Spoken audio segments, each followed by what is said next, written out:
From a letter dated January 23rd, the 21st century.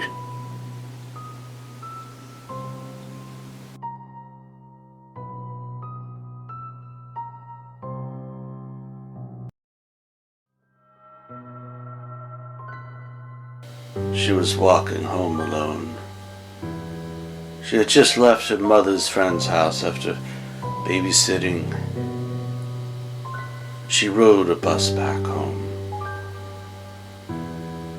There weren't any cell phones back in those days. No way to call for help if you sensed any danger. No way to hold the phone up to your ear to deter anyone watching or following you. Parents didn't typically have two cars or drive kids to and fro like they do nowadays. No. Children often had to walk home alone at night. Always alone. Unless, of course, they were with friends. Angela wasn't with friends that night. She never was after babysitting for her mother's best friend. He, that monster,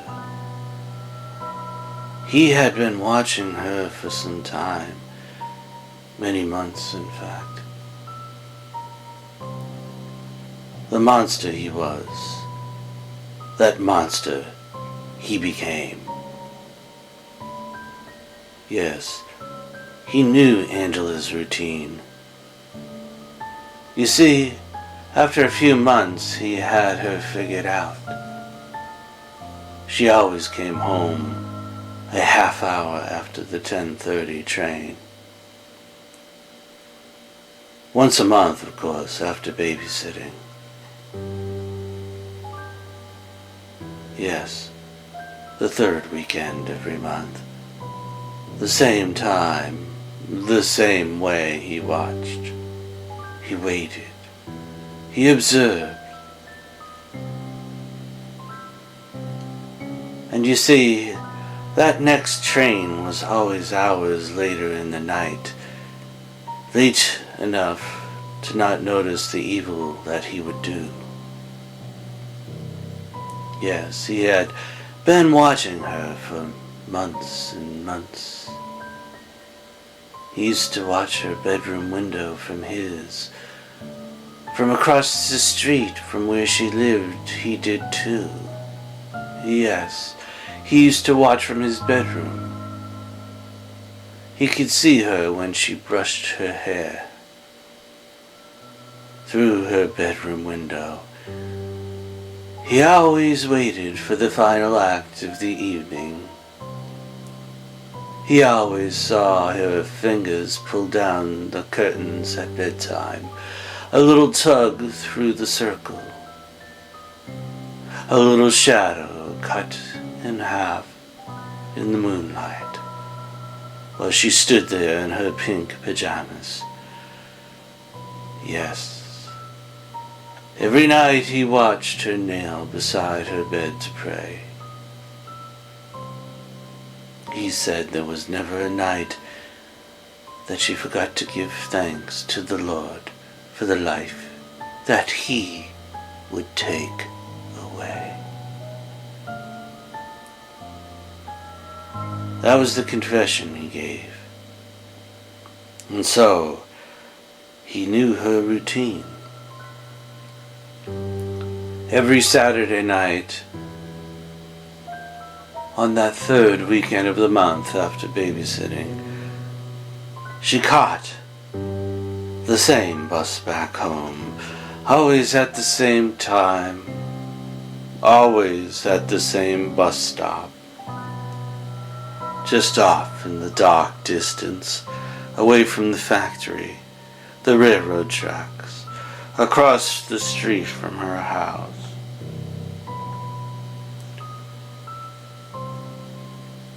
After watching her grow up in the neighborhood for over a decade. He said he eventually lost control, especially after his wife left him. Things had changed for him. That lonely spot in the bed beside, the empty floorboards without her shadows, the same window where he watched his future victim, the wife of that reflection, gone. It was all gone. Yes. And so of the victim after she hit puberty. He said the sight of her conjured up irresistible fantasies in his mind, and he wanted to act upon them. In his confession, he said those fantasies overwhelmed him. Yes. After each of his visits to the dirty movie theater downtown on Franklin, across from the Central Park, he said those dirty sights on the screen gave him bad ideas about the girl that was going to be his victim. The girls in those dirty movies were just as young as her, he said. Angela, the poor dear. For a time he could keep those fantasies in check. For a time he could stop himself from doing the wrong thing. But his addiction to those dirty films kept his conscience from ever getting clean. He couldn't resist the temptation when she started taking a shortcut home to save time. You see, that was when he lost control. That's what he said to me in his confession. That was when he lost control. The opportunity was too irresistible to him. The temptation, the devil on the shoulder, the ideas that come from seeds planted from the dark side. It all had come into the light now, those seeds from the dark side. You see, it was dark in that part of the road just before the railroad tracks. There were no street lights, no nearby houses to the left or to the right. The old factory was abandoned, with broken windows and stagnant shadows and utter silence. No one would hear a thing if he jumped out of the shadows and grabbed her from behind. You see, that evening, he first saw her after he stumbled out of the bar next to her three-decker. She stood on the corner with a bunch of friends. They were sharing a cigarette before she went inside her house.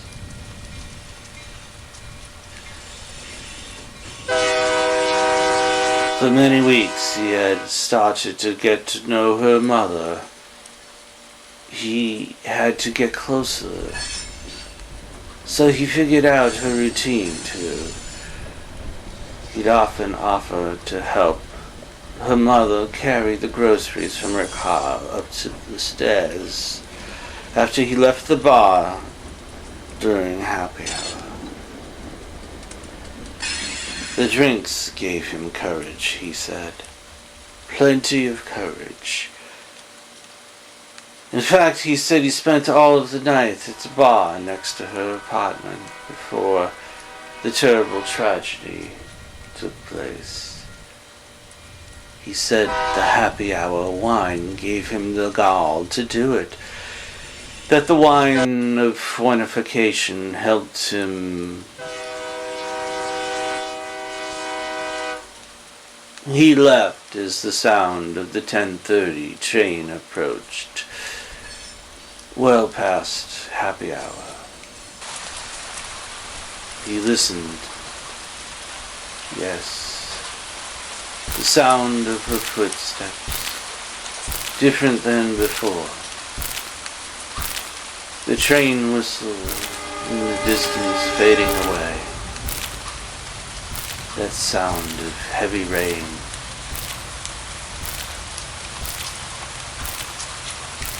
He stood by the railroad tracks in a dark corner at the darkest part of the factory. And he waited. And he waited.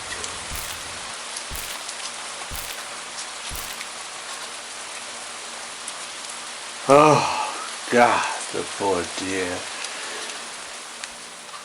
Oh, I could only imagine when I heard the confession.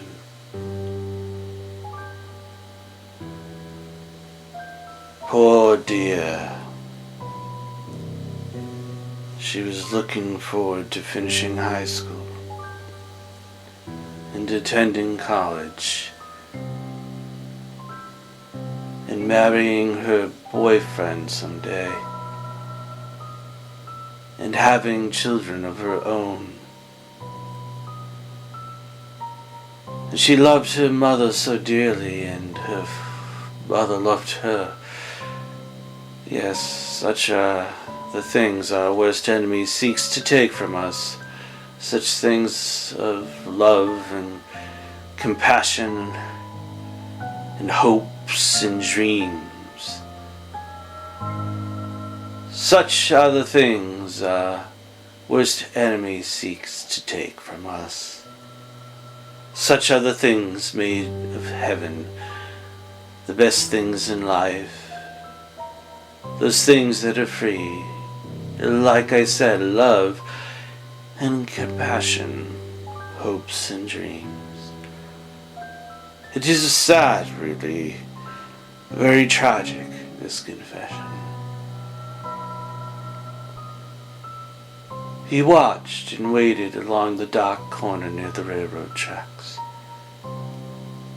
until she took the final shortcut in that pouring rain. She was unable to scream when he lassoed her throat with a wire and choked her from behind. She never had a chance to fight back. She couldn't even catch her breath, the poor dear. Not ever again. Never again, let alone never again a scream. An utter of love, appreciation, apology, of greeting or farewell. Never again a mutter from her, the poor young dear.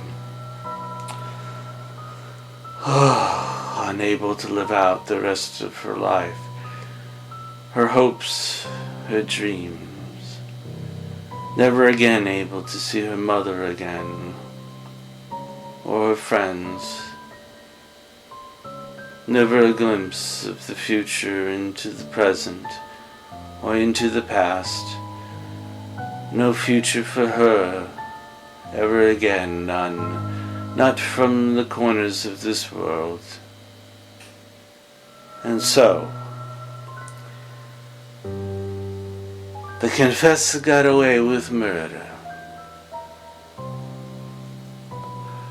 They never caught him. And for a time he had no remorse, he said to me. For a time, no remorse. No remorse, not until, of course, a change of mind came upon his consciousness while he lay on his deathbed, and I was asked to visit him where he lay dying of a very brutal cancer.